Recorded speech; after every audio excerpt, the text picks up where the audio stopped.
যে গত কয়েকদিন ধরে সিলেটে কি ঘটনা ঘটছে। সিলেটের প্রশাসন বিএনপি দলের একজন নেতার পক্ষ নিয়ে, যিনি একসময় মেয়র ছিলেন, আরিফ সাহেব, তার পক্ষ নিয়ে তার যে ডিজাইন, সেই ডিজাইন অনুযায়ী কাজ করছে। আরিফ সাহেব কি করতে চান? আরিফ সাহেব বলতে চান সিলেট শহরে সিলেটি ছাড়া কেউ থাকতে পারবে না।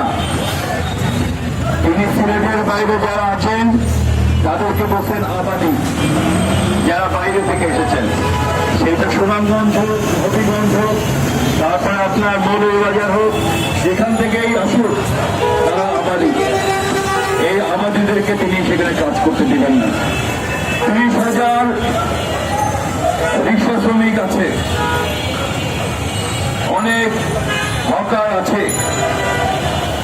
সিলেটের যে সময়ের কাজগুলি আছে, সময় শ্রমিকরা শ্রম দিয়ে যারা কাজ করে, সেই কাজগুলির 90% বেশি করে হচ্ছে সিলেটের বাইরের লোকেরা। যেই সিলেট চা উৎপাদনের জন্য বিখ্যাত, সেই চা উৎপাদন করে শুধু বাংলাদেশ না, বাংলাদেশের বাইরে থেকে আনা লোকেরা। ফলে সিলেটকে উনি যে বলছেন শুধু সিলেটিরাই সেখানে থাকবে, নন সিলেটিরা থাকতে পারবে না, সেইটা হচ্ছে আপনার একটা আঞ্চলিকতা।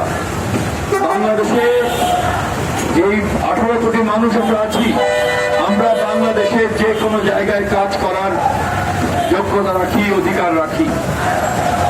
আরিফ সাহেব এইটা বলার কোনো অধিকার রাখেন না।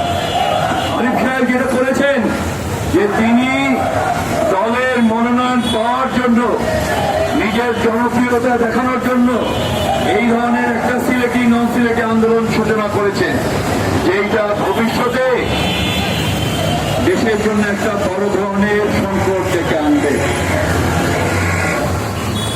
বাংলাদেশের 64টা জেলা আছে, 64টা শহর আছে, জেলা শহর। 63 জেলা শহরে আপনার রিক্সা চলছে, 63 জেলা শহরে রিক্সা চলতে পারবে, কিন্তু আরিফ সাহেবের সিলেটে রিক্সা চলতে পারবে না। আর তিনি লাঠিয়াল হিসেবে কাদের ব্যবহার করছেন? ব্যবহার করছেন বিভাগীয় কমিশনার, পুলিশের বিভাগীয় কমিশনার আব্দুল কুদ্দুস চৌধুরী সাহেবকে। উনি ব্যবহার করছেন কে? ডিসি সারোয়ারকে।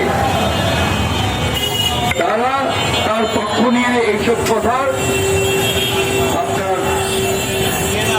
এইসব কথা মেনে শহরের গরিব মানুষদের উপর অত্যাচার অনাচার করছেন। আমি উত্তর